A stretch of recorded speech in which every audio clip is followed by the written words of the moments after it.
আসসালামু আলাইকুম। আজকে আপনাদের সাথে শেয়ার করব খুবই মজাদার একটা রেসিপি।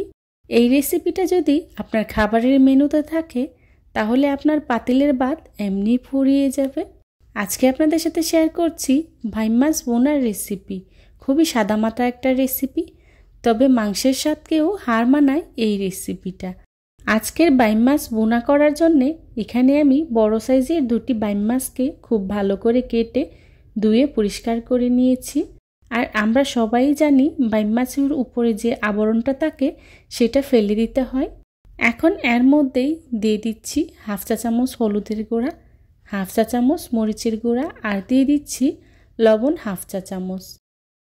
এবার বাইম মাছগুলোকে আমি মশলার সাথে খুব ভালো করে মাখিয়ে নেব, যাতে করে মশলাটা মাছের গায়ে লেগে যায়। দেখুন আমার মাছগুলো মাখানো হয়ে গিয়েছে। এবার মাছগুলোকে আমি ভেজে নেব। মাছগুলো ভাজার জন্যে চুলায় একটি প্যান বসিয়ে এর মধ্যেই দিয়ে দিচ্ছি রান্না করার রেগুলার তেল 3 টেবিল চামচ। তেলটা হালকা গরম হয়ে আসলেই দিয়ে দিচ্ছি আগে থেকে ম্যারিনেট করে রাখা মাছগুলো দিয়ে হালকা ভেজে নেব। মাছগুলোকে আমি খুব বেশি ভাজবো না, খুব বেশি ভাজতে গেলে মাছগুলো শক্ত হয়ে যাবে, তাই আমি মাছগুলোকে হালকা ভেজে নেব। আপনারা চাইলে এই বাইম মাছগুলোকে না ভেজে কষেও রান্নাটা করে নিতে পারেন, তবে আমার কাছে মনে হয় হালকা ভেজে রান্না করলে খেতে বেশি ভালো লাগে। আমার মাছগুলো ভেজে নেওয়া হয়ে গিয়েছে, এবার চুলা থেকে নামিয়ে নিচ্ছি। এখন মাছ ভাজা তেলেই দিয়ে দিচ্ছি পেঁয়াজ কুচি 1 কাপ। পেঁয়াজগুলোকে আমি কিউব করে কেটে নিয়েছি। আর এই বাইম মাছ বোনাতে পেঁয়াজের পরিমাণটা বেশি দিলে খেতে ভীষণ মজার হয়। এখন পেঁয়াজগুলোকে আমি হালকা ভেজে নেব। আমি এখানে 1 কাপ পেঁয়াজ কুচি ব্যবহার করেছি, আপনারা চাইলে বাড়িয়ে কিংবা কমিয়ে ব্যবহার করতে পারেন। পেঁয়াজটা হালকা ভাজা হয়ে গেলেই দিয়ে দিচ্ছি 1 চা চামচ আদা বাটা আর দিয়ে দিচ্ছি 1 চা চামচ রসুন বাটা। এখন আদা রসুনটাকেও আমি পেঁয়াজের সাথে খুব ভালো করে ভেজে নেব, যাতে করে এর কাঁচা গন্ধটা চলে যায়। আমার পেঁয়াজ রসুনটা ভাজা হয়ে গিয়েছে। এখন এর মধ্যেই দিয়ে দিচ্ছি লাল মরিচের গুঁড়া 1 চা চামচ। মরিচের গুঁড়াটা আপনারা যে যতটুকু ঝাল পছন্দ করেন সেই অনুযায়ী ব্যবহার করবেন। আর দিয়ে দিচ্ছি হলুদের গুঁড়া হাফ চা চামচ, ধনিয়া গুঁড়া হাফ চা চামচ, জিরা গুঁড়া হাফ চা চামচ, দিয়ে দিচ্ছি লবণ হাফ চা চামচ আর দিয়ে দিচ্ছি কাঁচামরিচ কয়েকটি। কাঁচামরিচগুলোকে আমি মাঝখান থেকে ফালি করে দিয়েছি।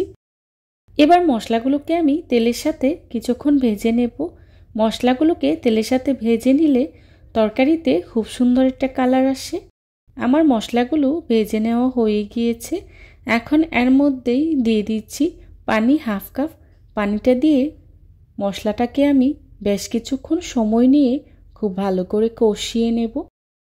যে কোনো তরকারির মশলাটা খুব ভালো করে কষানো হলে তরকারিটা খেতে খুবই ভালো লাগে।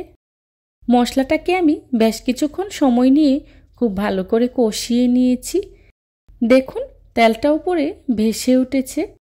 এবার এর মধ্যেই দিয়ে দিচ্ছি আগে থেকে ভেজে রাখা বাইম মাছগুলো দিয়ে মশলার সাথে নেড়ে খুব ভালো করে মিশিয়ে নেব। মেশানো হয়ে গেলে 5 মিনিটের মতো সময় নিয়ে বাইম মাছগুলোকে আমি কষিয়ে নেব। ফিরে এলাম 5 মিনিট পর। আমার বাইম মাছগুলো কষানো হয়ে গিয়েছে। এখন এর মধ্যেই দিয়ে দিচ্ছি ঝোলের জন্য পরিমাণ মতো পানি। পানিটা আপনারা যে যতটুকু ঝোল রাখবেন সেই অনুযায়ী ব্যবহার করবেন। আমি এখানে খুব বেশি একটা ঝোল রাখবো না, তাই পানির পরিমাণটা কমিয়ে দিয়েছি। ঝোলটা যখন অনেকটাই মাখো মাখো হয়ে আসবে তখনই চুলা থেকে নামিয়ে নেব। আমার রান্নাটা প্রায় হয়ে গিয়েছে। এখন এর মধ্যেই দিয়ে দিচ্ছি ধনিয়া পাতা কুচি দিয়ে 1 মিনিটের মতো রান্না করে চুলা থেকে নামিয়ে নেব। চেষ্টা করেছি খুবই সহজভাবে আজকের এই রেসিপিটি আপনাদের সাথে শেয়ার করার জন্যে। আশা করছি আমার আজকের এই রেসিপিটি আপনাদের কাছে খুবই ভালো লাগবে। যদি ভালো লাগে তাহলে অবশ্যই লাইক কমেন্ট শেয়ার করতে ভুলবেন না। আপনাদের একটি লাইক এবং একটি কমেন্টস আমাকে নতুন নতুন কন্টেন্ট তৈরি করতে অনেক উৎসাহিত করে। আমার রান্নাটা অলমোস্ট ডান। এবার চুলা থেকে নামিয়ে একটি সার্ভিং ডিশে সার্ভ করে নেব। দেখুন আমি একটি সার্ভিং ডিশে সার্ভ করে নিয়েছি। যারা এতক্ষণ ধৈর্য সহকারে আমার ভিডিওটি দেখেছেন তাদেরকে জানাই অসংখ্য ধন্যবাদ। এই ধরনের সব ঘরোয়া এবং মজার মজার রেসিপি পেতে আমার চ্যানেলটি ভিজিট করে আসবেন প্লিজ। আমার পরবর্তী রেসিপি দেখার আমন্ত্রণ জানিয়ে আজকের মতো এখানেই বিদায় নিচ্ছি। সবাই ভালো থাকবেন, সুস্থ থাকবেন। আল্লাহ হাফেজ। আসসালামু আলাইকুম।